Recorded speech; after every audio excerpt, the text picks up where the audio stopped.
Welcome to Jerusalem. Okay, so we are currently in Old City, and it's been a pretty eventful day already. So it's approximately 11 on a Friday, meaning I have a good 2 hours to explore this part.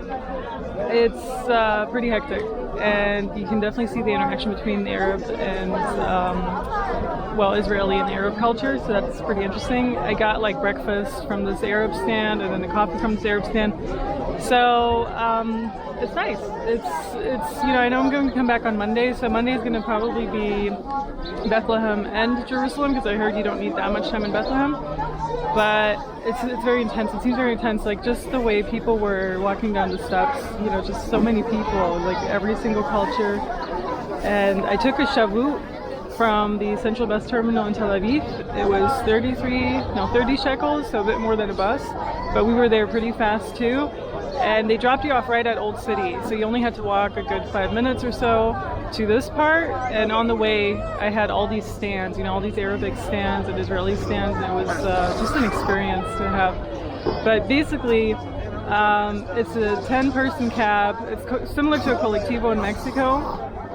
And there's like a pretty gross guy in the background, sorry about that. But similar to that, it's just only they accept 10 people in it, so it's not like it overfills or whatever. It was an interesting experience to have. And yeah, so you're definitely being stared at when you're with your camera, that's for sure, because you have like all those people in the background. Say hi! That's funny, it's really funny. So far everything feels super safe though, I do have to say that. And I love how the sun falls onto the gate. So I forgot which gate this is, if it's the Gafa gate or the Zion gate, but it seems like everything's really close. I wanted to check out a few a few focal points, such as a few churches where Jesus in particular had history, but obviously there's so much history in this thing. I'll have to come back on Monday for a proper date. The reason I'm coming back for another day is because 2 hours is not going to be enough here. I can already tell you that much. But yeah, let's explore it and see you inside.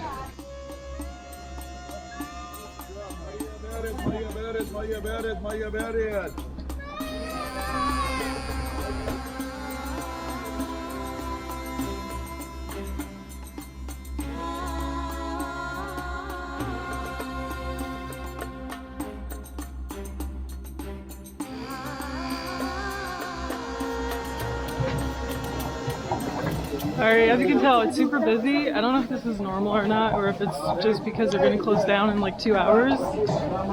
Word of advice, if you can, get a map beforehand, because I'm already a bit lost without a map. There are certain pointers, like they have arrows and signs that point you towards certain directions, like the Lion's Gate and all of that.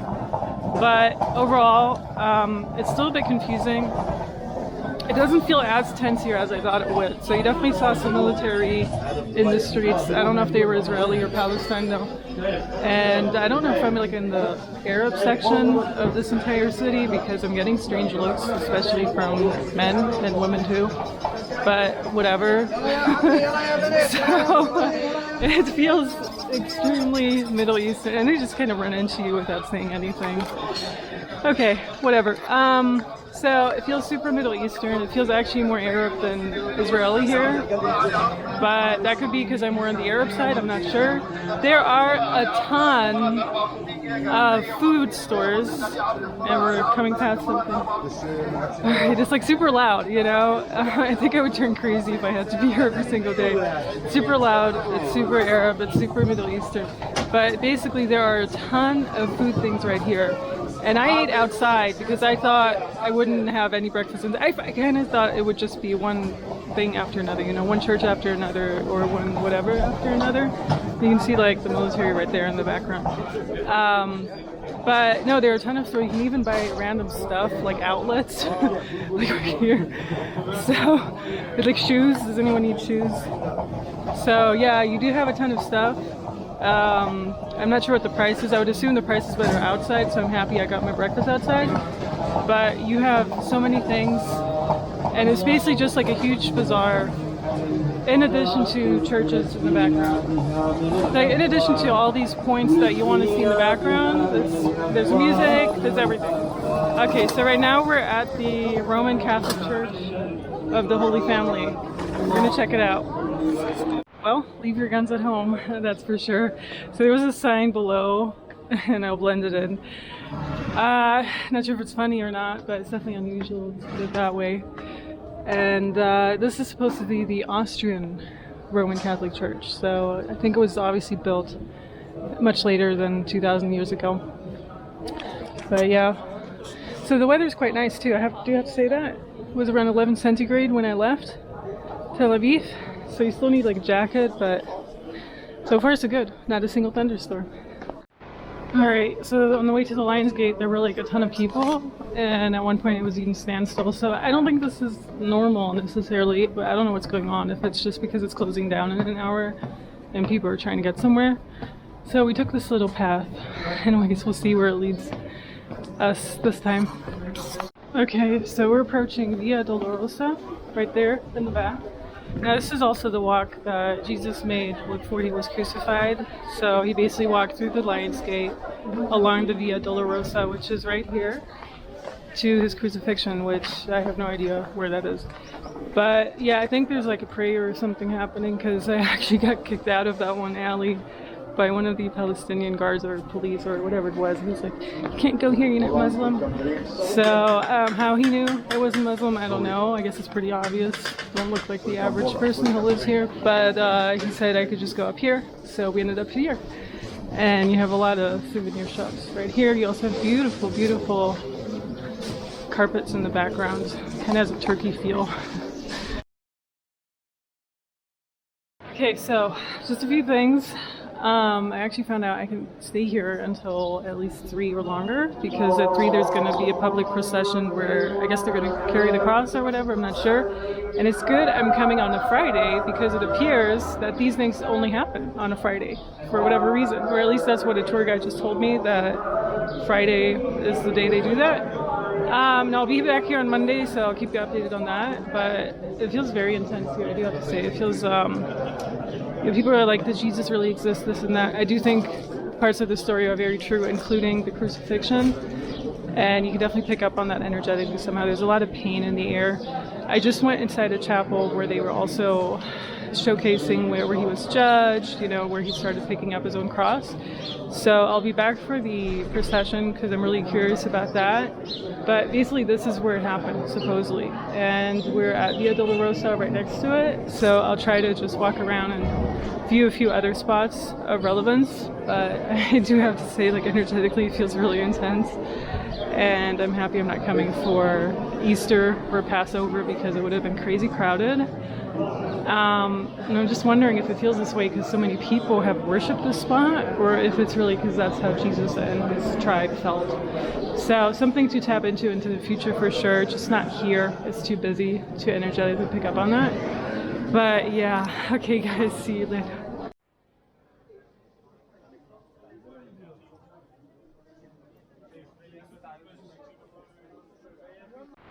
Alright, so here is the Lions Gate Street.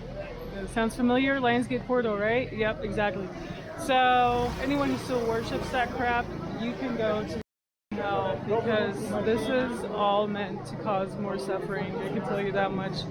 I was almost thinking, you know, the way you saw the religious people head in one direction, specifically the Muslims in this case, but you definitely see it for Jewish and Christians too. It's almost like a cult, right? Like the sect-like music in the background, and them all heading in one direction. It's a bit crazy how people follow that, but yeah, okay.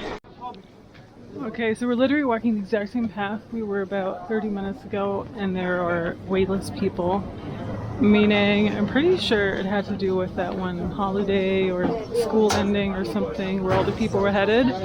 You also see, aside from that there, which is like an oven, you also see way more tourists right now, which is great. So I feel less alone. It's like huge groups in the background right there. And as far as I can tell, it's definitely worth hiring a guide. I'm thinking I might do a tour on Monday because I'm not really understanding anything here. But when I started listening to tour guides randomly when walking by, you know, you get some snippets of, oh, and this is a 2,000-year-old building, blah, blah, blah. So I think it's definitely worth hiring a tour, and I might do that on Monday. Okay, so I got my first rosary, hopefully my last one. He said it was like olive wood, and then another vendor in the street was like, oh, it's not olive wood. So whatever, at this point I don't even care. I got my souvenir, and I might gift it to someone who's Christian. So if you want it, let me know. Just joking. So yeah, there's like holy soil, whatever in it, supposedly. You never know. I paid 35 shekels for it, which I think it's an okay price. And we are currently in the Via Dolorosa. So you're kind of walking up to where he was carrying his cross. And I think we're going to the site of the crucifixion. And hopefully no vendor is going to bother me ever again, because that took a lot of my time. But that's how they rope you in, right? Alright, so I'm currently stuck in this Austrian or German group, and like continuously chanting. Talking about cults, this is a cult to me as well. So I have to say the entire chanting and praying gets really irritating after a while. I don't know how people live here, but it's crazy, right? What masses can do. There's more chanting.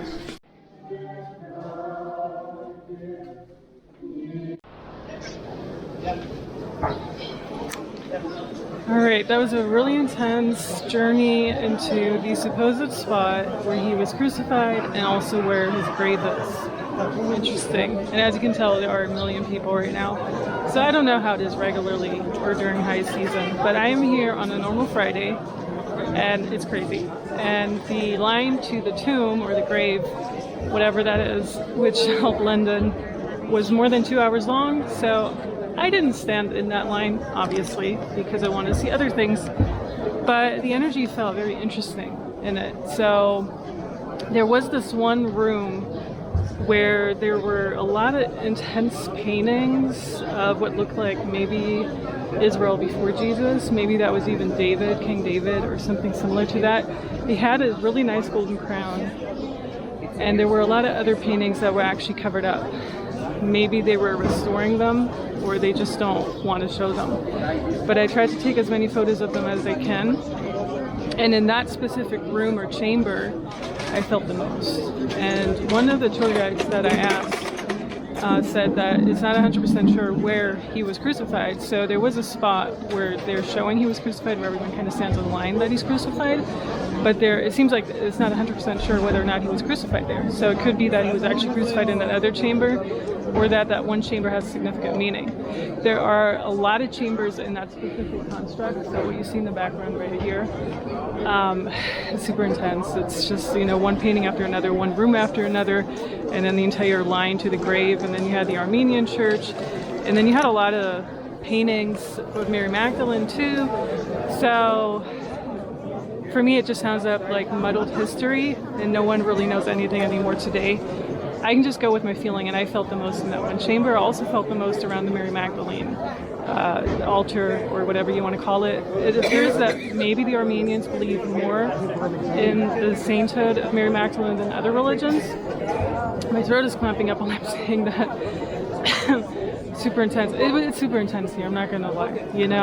There are certain areas where I feel more, and then other areas that just are so overrun where it's very hard to pick up on anything because there are just too many people and it's ruining the energy and the vibes. So, is it a sacred place? I don't know. Was he really crucified here? We don't really know. They say he was. There was a very painful stretch on Via Dolorosa where I almost cried, and I could feel the pain in it, and I don't think that's coming from the people emphasizing it. The entire chanting is very irritating to me, and it's almost like a cult mentality, similar to the Muslim walk that I experienced. So you do have a lot of that. You do have a lot of entities being called in because of that, and I really feel I need like a super cleanse after this experience. Also, when we were in line to see the crucifixion spot, there was this one period, it was around 1 p.m., where they were basically 3 different, I don't know if they were Jewish priests or whatever, but 3 different one of those were not saging, but using a different scent. In German it's called Weihrauch. I forgot the English word, but they were basically scenting around for at least 5 minutes or so. So that was interesting to observe and witness, and it's interesting that I kind of just see these moments as they come, because I didn't plan any of this. I just planned go to Jerusalem, see whatever I can, and I didn't plan on being there at 1 p.m. So I do think we're always led to be where we're meant to be, and that was an interesting experience, to say the least. It's almost like they were the keepers of something, the keepers of, I don't know. I don't think, I think it's, once again, the entire history of what happened has been so muddled up, and I think they're really pushing Jesus in a direction that he wasn't. He was different, So this entire worshiping him and his story, his glorifying, that is part of a larger agenda. I don't think he would have agreed with that necessarily. But also, when I walked into one of the chambers, one tour guide was saying that there's a key held to open up a door somehow, either the door to this in the back or to a chamber. Just got like a few glimpses of what the tour guide was saying. And that key is held by what? The Muslim family. So all of these religions meshed together, there's a reason for that. Because every single religion is meshed together in this one, the Jewish, Islam, and Christian. So yeah, that was interesting because there are certain keys held. Remember, like keys to get out of the matrix, keys to something, they're kept by someone. And one of them is kept by a Muslim family, so by Islam. And when I was in Morocco, around all of those structures that they have there, I felt a lightness that I'm not feeling here necessarily. It felt very, very heavy inside of there, super heavy. And that's how I also know something being called in, they have to air that out. I don't know, it just felt too much. But there are certain keys distributed across the world by certain families, and I felt that was a part of something. Very interesting, Once again, being at the right spot at the right time for me to decipher that, I guess. I don't know. All right, we're going to continue our walk, see a bit more of Jerusalem. It seems we're not going to get kicked out at 1 p.m.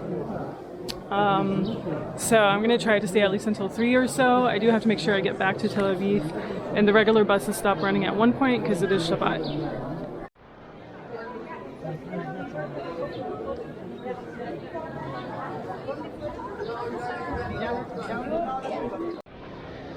Alright, so it's pretty draining to go through all of that. My energy's down. It's pretty low. And we're just randomly walking through Jerusalem now, the old city. I wanted to make it to the other side where the garden and everything was, but not sure I will on this visit. I mean, today. I do plan on coming back here on Monday, but I also want to do Bethlehem, so I really have to plan it very carefully with public transport and everything. So I guess we'll just see. It's always worth another visit though. If I make it here on Monday, great. If not, I think I've seen a lot, and it's very intense with this amount of people, so I'm not even sure I would ever want to be here during high season. I mean, like I said, the weather's okay. This is not Passover, this is not Easter, so I can't imagine the crowds during that time. I really can't. Yeah. Alright, we're on our way to the Western Wall, and I think you have to show your passport or somehow get through. I'll know in a second, but I don't think I can film this.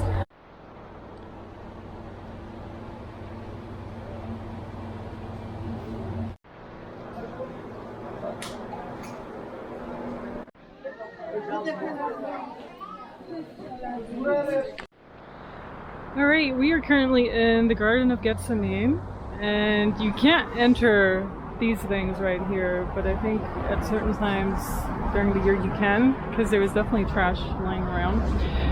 Anyhow, so this is, I think, the last stop for me today, and they have a basilica in the background, which you can see right there too. Alright, hi guys, so this in the background appears to be the Lion's Gate. So there are a few different ones, at least where there's written Lion's Gate, but I just came from the Garden of Gethsemane, and there are a million different pronunciations, by the way, so, however you want to pronounce that garden, it's okay with me. Anyhow, I just got back, and as the story goes, he's supposedly from the garden, he was walking through the Lion's Gate, and this is Via Dolorosa. So that could have very well been the original Lion's Gate. There are 2 lines on there. It's always so loud here. There are 2 lines on there. So it could be the original one, not sure. So far it's been a really intense day. So I'm wrapping it up around 4:30, 4:15. And I've been here since 11, so 5 hours. It's been a really intense day. There's St. Anne's Church right there in the background. I have no idea who she is. It's just one thing after another. There's also some David's quarry or Solomon's quarry that I want to see, so I'll just come back on Monday if I have the chance and just kind of really pinpoint what exactly it is I want to see. Otherwise it's super confusing. There's like fireworks in the background, at least I hope it's fireworks and not gunshots, but no one else seems concerned. So anyhow, this was my experience. First day in Jerusalem, Old City. And is it spiritual? I think so. There's a lot of spiritual points for sure. And I picked up on a lot of pain along certain ones. So I do think there's something to that story, absolutely. And it's going to take a while to really process it, I feel, because you can be in it here, and even when there are a million people, you know, you'll still have like certain things that are going to come up when you're away from here. So yeah, it was a pretty spiritual experience.